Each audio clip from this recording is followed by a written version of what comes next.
Eshi kabajamootaa fi jaallatamoota hordoftoota meetii chaanaal akkasumas barattoota qubee afaan Oromoo Wangeelli Bu'uura Waldaa Ijoollee Waaqayyoo jalatti kan argamtan nagaan Waaqayyo Waaqa jiraataa bakka jirtan hundatti isiniif haa baay'atu.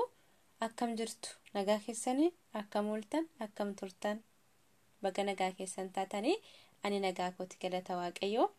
Egaa Waaqayyo sana nagaa nuu kennaaf galanni haa ta'u. Lafa nagaan jiru waan hunda jira. Namni nagaa qabus waan hunda qaba. Nagaa qabaatanii hojjetanii of jijjiiruun hin danda'ama. Nagaa yoo qabaatan lafa yaadan ga'uun hin danda'ama. Nagaa amma hin qabnetti garuu homaa gochuun hin danda'amu. Kanaaf lafa jirtan hundatti nagaan isiniif haa ta'u jedha. Amma mee akkamitti akka qubee Abaacaadhaa qubee afaan Oromoo dubbifamaas ta'e dubbachiiftus ta'e qubee gurguddaatiin bakka tokkotti akkamitti akka barreessan isinitti agarsiisa. Egaa qubeen afaan Oromoo qubee 26tu jira. 26 keessaa qubeen 5 dubbachiiftuudha. Qubeen 21 dubbifamaadha. Akkasuma qubee dachaa qubeen 7 illee jira jechuudha. Amma garuu qubee afaan Oromoo gurguddaasaa warra 26 ta'an isinitti agarsiisa jechuudha. Akkamitti akka barreessan jechuudha. Warra jalqabdaniif areefidha hordoftu yoo ilaaltanii gana areefu kan jalqabdanii jechuudha. Maaliif akkamitti akka barreessan yoo ilaaltanii harki keessan illee isiniif hiikkata jechuudha. Ila deddeebitanii yoo barreessitanis harki keessan isiniif hiikkachaatee adeema jechuudha. Amma mi walumaan gara barreeffamaatti dabarraa akkamitti akkan barreessu hin ilaaltu jechuudha. Egaa YouTube'n duraa dogoggora qaba. YouTube saaraa kana gubbaatti waliin baranna jechuudha gara fuulduraatti isiniin jedha. Gara barreeffamaatti isin dabarsamee amma. Qubee A fi B barreessin ture jechuudha. Qubee C barreessin amma jechuudha. Qubee C akkamitti akka barreessu ilaalaa sana irratti akkamiin akkan godhu jechuudha. Qubee D'dha jechuudha nama barreessaa jiru kuni. Qubee D jechuudha.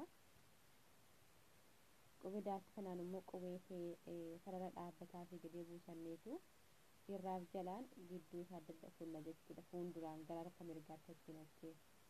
Akkasuma qubee faallee sarara dhaabbataa buusanneetu gizee lama fuuldura sarara xixiqqaa lama fuulduratti daballa jechuudha gara harka mirgaatti achiinatti jechuudha.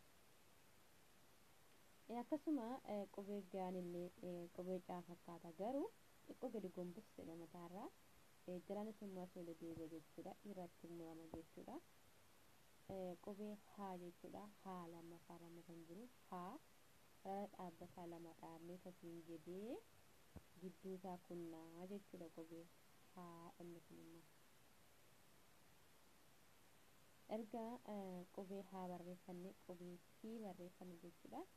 T kana mataarra shaffaxaa kunneetu asii gadi lakkoofsa sarara dhaabbataa gidduu dhaabneetu jalaanis immoo sarara xiqqaadhaan itti shaffannaa yookiis immoo jala murra jechuudha. Jalaan jechuudha.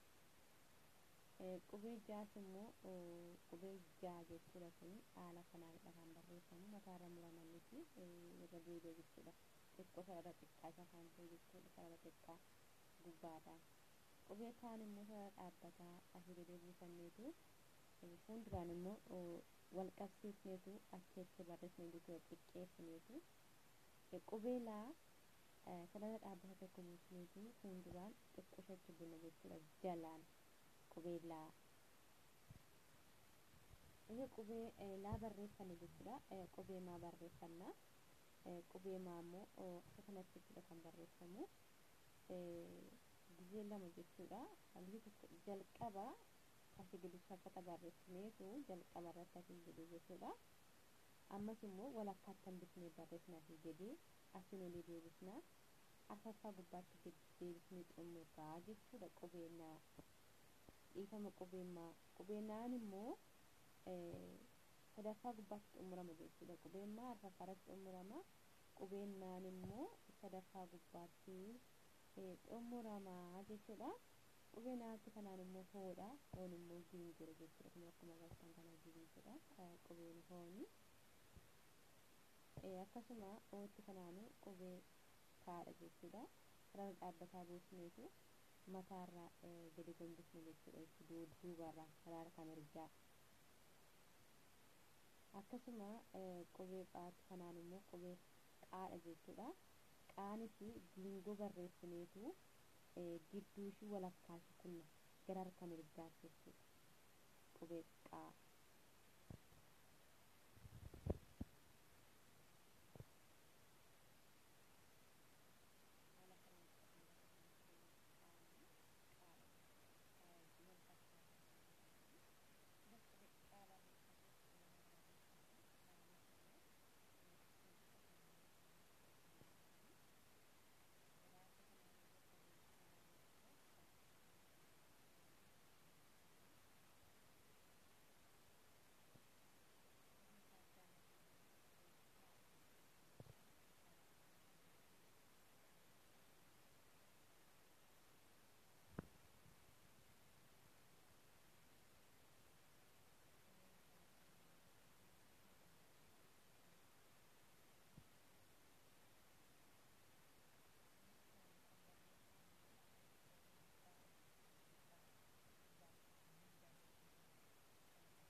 Immoo qubee xaadha jechuudha.